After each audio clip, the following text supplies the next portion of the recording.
అదే RTV app వార్తల్ని క్షణాల్లో చదివే అవకాశం ఉంటుంది. ఒక న్యూస్ పేపర్, ఒక టెలివిజన్ ఛానల్ మీ చేతుల్లో ఎప్పుడూ ఉంటాయి. Kotipalli bus stand back side ఏదైతే ఒక ముగ్గురు వ్యక్తులు తాగిన మత్తులో బీట్ సిబ్బంది మీద, ఆడడానికి వెళ్ళి బీట్ సిబ్బంది మీద, టూ టౌన్ సిబ్బంది మీద వాళ్ళ మీద తిరగబడి వాళ్ళకి మిస్బిహేవ్ చేసిన సంగతి మీ అందరికీ తెలిసిందే.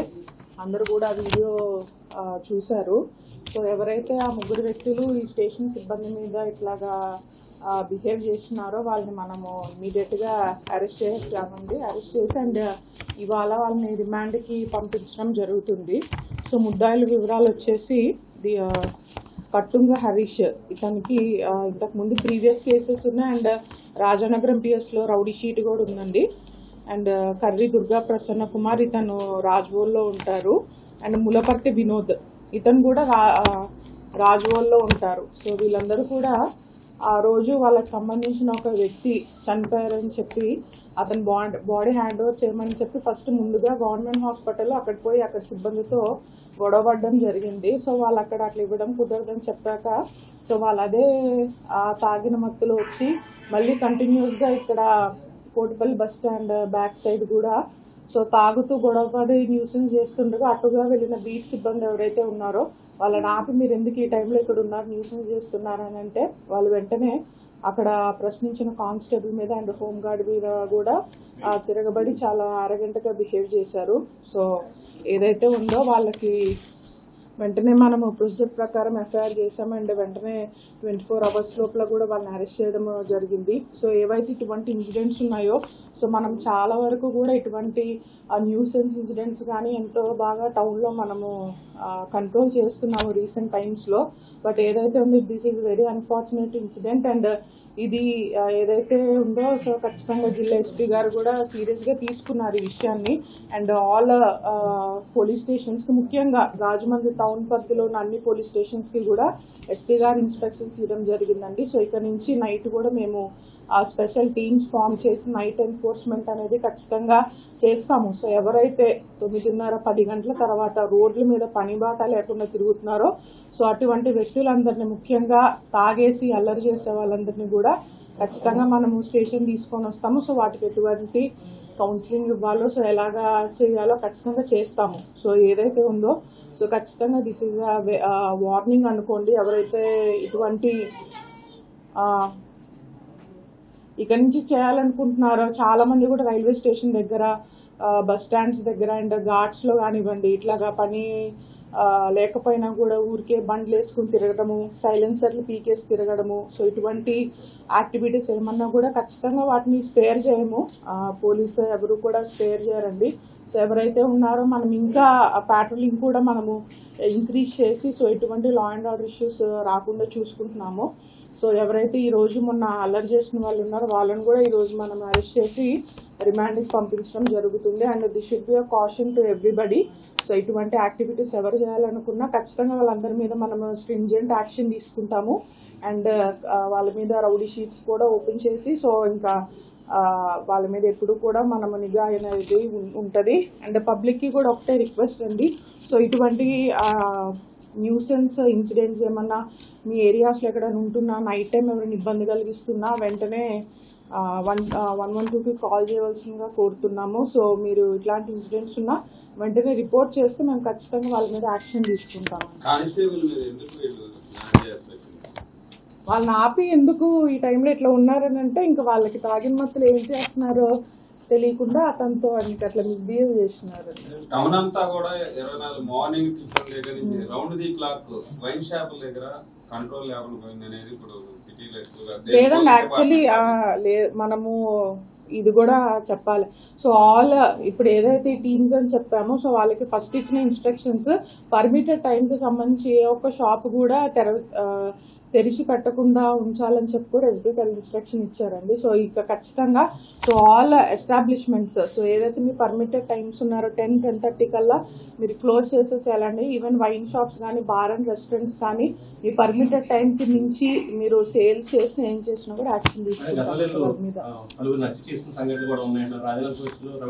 ఒక అతనికి ఉందండి, కట్టుంగ హరీష్ అనే అతనికి మండపేటలో మర్డర్ కేసు ఉంది. రాజనగరంలో కూడా ఒక 307 ఉంది.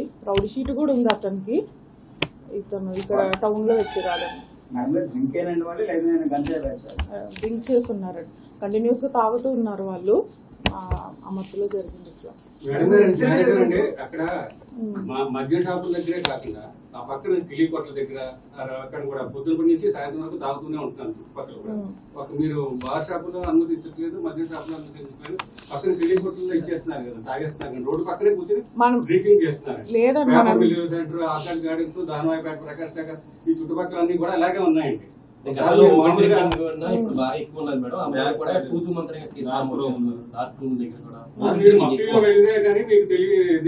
లేదండి, మనము యాక్చువల్లీ ప్రతిసారి ఈ మధ్య స్పెషల్ డ్రైవ్ కూడా కండక్ట్ చేసుకుని ఓపెన్ డ్రింకింగ్ చేసే వాళ్ళందరి మీద కూడా మల్టిపుల్ కేసెస్ పెడుతున్నాము. ఇదే స్టేషన్ లో ఒక 200 కేసులు పెట్టుంటారు లాస్ట్ మంత్.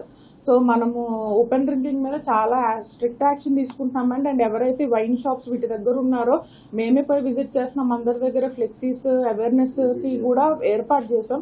బట్ మీరు ఏదైతే ఏరియాస్ చెప్పారో ఆ కన్సర్న్డ్ స్టేషన్ హౌస్ ఆఫీసర్స్ కి కూడా మనం చెప్పి ఆ ప్లేసెస్ లో ఇంకా నిఘా పెట్టమని చెప్తామండి, యాక్షన్ తీసుకుంటాం.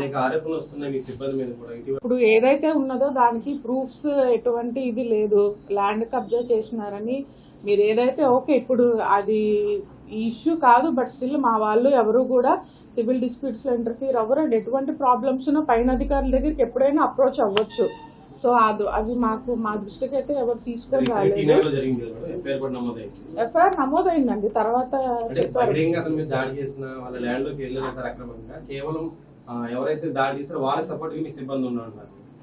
అవన్నీ మనం ఎవరికి అట్లా సపోర్ట్ లేదండి. మనము ఇంకా రిఫర్ చేయలేదు కదండి. అది ఎప్పుడో ఆయన 10 ఏళ్ల క్రితం జరిగింది, 2014 లో. అప్పుడు ఆ ఫ్యాక్ట్స్ అప్పుడు మాకు తెలియదు. ఆయన కంప్లైంట్ ఇచ్చిన వెంటనే మనం ఎఫ్ఐఆర్ చేశామండి. దాంట్లో అవి జస్ట్ పోలీస్ మీద అలిగేషన్స్ తప్ప దాంట్లో ఎవరు ఇబ్బంది పెట్టింది లేదు. అండ్ ఎవరికి ఎప్పుడు ప్రాబ్లం ఉన్నా they can freely approach. And మా వాళ్ళకి స్ట్రిక్ట్ ఇన్స్ట్రక్షన్స్ ఎటువంటి సివిల్ డిస్ప్యూట్స్ లో కూడా ఇంటర్ఫియర్ అవ్వకూడదు అని. అండ్ వాళ్ళు కూడా అవ్వట్లేదు.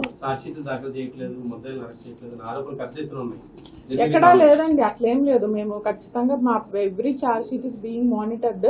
టైం లోపల ఛార్జ్ షీట్ వేస్తామా లేదా అన్నది కూడా మాకు టార్గెట్ ఉంది. సో అట్లా ఎటువంటి దాంట్లో సో ఇంతకు ముందులాగా సంవత్సరాల తరబడి కేసెస్ పెండెన్సీ పెట్టేదాన్ని కూడా ఇప్పుడు లేదు. సో కొత్త చట్టాలు, కొత్త బిఎన్ఎస్ చట్టాలు వచ్చాక సో ప్రతి ఛార్జ్ షీట్ 60 రోజుల లోపల కొన్ని ఛార్జ్ షీట్స్ చేయాలి. లేకపోతే 90 days is the maximum time to file A charge sheet. So ఏది కూడా మేము పెండెన్సీ పెట్టడానికి కూడా లేదండి. చెప్తున్నానండి, ఇది ఆల్మోస్ట్ మనకి లాస్ట్ 3-4 months నుంచి కొత్త చట్టాలు 1 year కి ఇచ్చిన దాని ప్రకారం ఇంక నుంచి అటువంటి డిలే జరగదని చెప్తున్నాను. అదే చెప్తున్నాను. నైట్ పెట్రోలింగ్ మనం ఎప్పుడు చేస్తున్నామండి. టౌన్ పరిధిలో రోజు బీట్ సిబ్బందితో పాటు యాక్చువల్లీ ఒక 6 స్పెషల్ పార్టీస్ రోజు తిరుగుతాయి. సో నిన్న ఎస్పీ గారు ఇంకా స్ట్రిక్ట్ ఇన్స్ట్రక్షన్స్ అందరికి ఇచ్చారు. ఇది కాకుండా చాలాసేపు జరిగింది. అవును,